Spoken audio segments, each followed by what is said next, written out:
Cell biology cell اور cell میں پائے جانے والے آرگینیلز کی ساختوں اور افعال کا مطالعہ سیل بیالوجی کہلاتا ہے۔ اس شاخ میں سیل کی تقسیم یعنی سیل ڈویژن کا مطالعہ بھی کیا جاتا ہے۔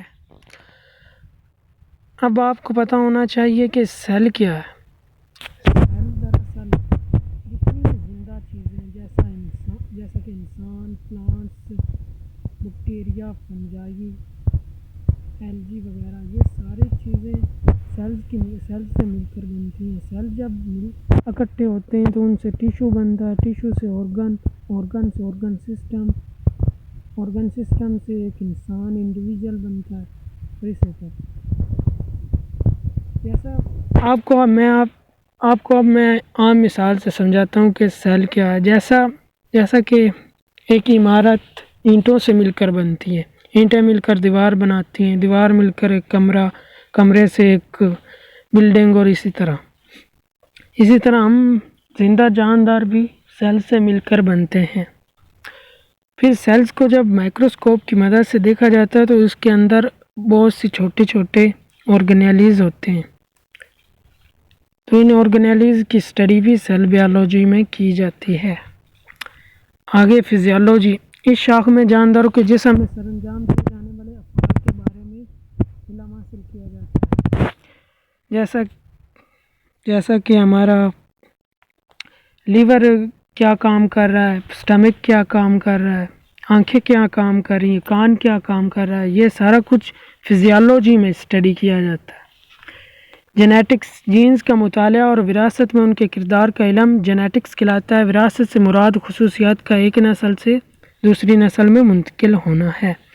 جینیٹکس بیالوجی کی وہ برانچ ہے جس میں ہم جینز دراصل ہماری، جیسا کہ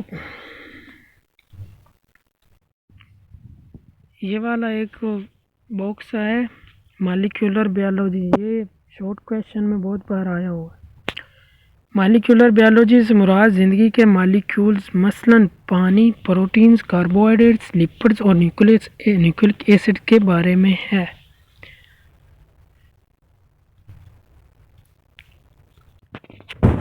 اب یہ پانی، proteins, carbohydrates, lipids, nucleic acid کو زندگی کے مالیکولز کیوں کہا جا رہا ہے؟ انہیں اس لیے کہا جا رہا ہے کہ کیونکہ یہ ساری چیزیں ہمارے جسم کے اندر بہت ضروری ہیں۔ پانی ایک سیل میں 60 یا 80% پایا جاتا ہے۔ پروٹین ہمارے جسم کا سارا کچھ، بہت ساری چیزیں بنا رہی ہیں، انزائم بنا رہی ہیں، ہارمونز بنا رہی ہیں جسم میں، اور بھی بہت کچھ کر رہی ہیں۔ آگے جیسے آپ ہائر کلاسز میں جائیں گے، FSC کریں گے یا آگے BS کریں گے تو یہ آپ کو پتہ چلتا جائے گا۔ آپ کے لیول تک یہی آپ کے لیے بہت کافی ہے۔ ایمبریولوجی کیا ہے؟ ایمبریو سے ایک مکمل جاندار بننے کے عمل یعنی ڈیولپمنٹ کا مطالعہ ایمبریولوجی کہلاتا ہے۔ جیسا کہ شروع میں اسپرم اور ایگ جب ملتے ہیں تو ان سے زائگوٹ بنتا ہے، زائگوٹ کی ڈویژن سے بنتے ایک پورا انسان کا بچہ ایک بن جاتا ہے، ٹھیک ہے۔ تو اس کی ساری اسٹڈی کو، یعنی شروع سے جب اسپرم اور ایگ ملتے ہیں تب سے لے کر ایک انسان پورا بننے تک کی اسٹڈی کو ایمبریولوجی کہتے ہیں۔ ٹیکسونومی کیا ہے؟ ٹیکسونومی یہ جانداروں کے سائنسی نام رکھنے اور ان کی گروپس اور چھوٹے گروپس میں گروہ بندی یعنی کلاسیفیکیشن کا علم ہے۔ جتنے بھی جاندار ہیں، اینیملز ہیں، پلانٹس ہیں، فنجائی ہے، بیکٹیریا، سارا کچھ، ان کو سائنسی نام دینے اور بعد میں ان کی بڑے گروپس اور چھوٹے گروپس میں کلاسیفیکیشن اس برانچ میں کی جاتی ہے۔ پیلیونٹولوجی کیا ہے؟ فوسلز کے مطالعہ کو پیلیونٹولوجی کہتے ہیں۔ فوسل سے مراد ناپید ہو چکے جانداروں کی باقیات۔ فوسلز سے مراد ناپید ہو چکے جانداروں کی باقیات، یعنی مردہ جانداروں کی جو باقیات ہوتی ہیں ان کی اسٹڈی کو پیلیونٹولوجی کہتے ہیں۔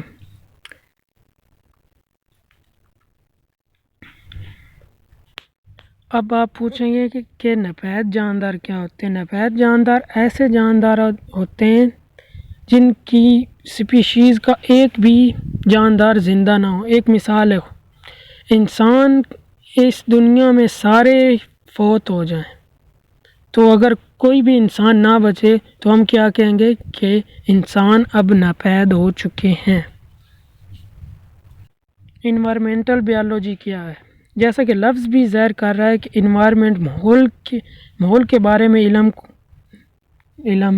انوائرمنٹل بیالوجی کہلاتا ہے۔ سوشل بیالوجی یہ شاخ ان جانوروں کے معاشرتی رویوں سے متعلق ہے جو معاشرے یعنی سوسائٹیز بنا کر رہتے ہیں، جیسا کہ انسان اور جانور ان کے متعلق۔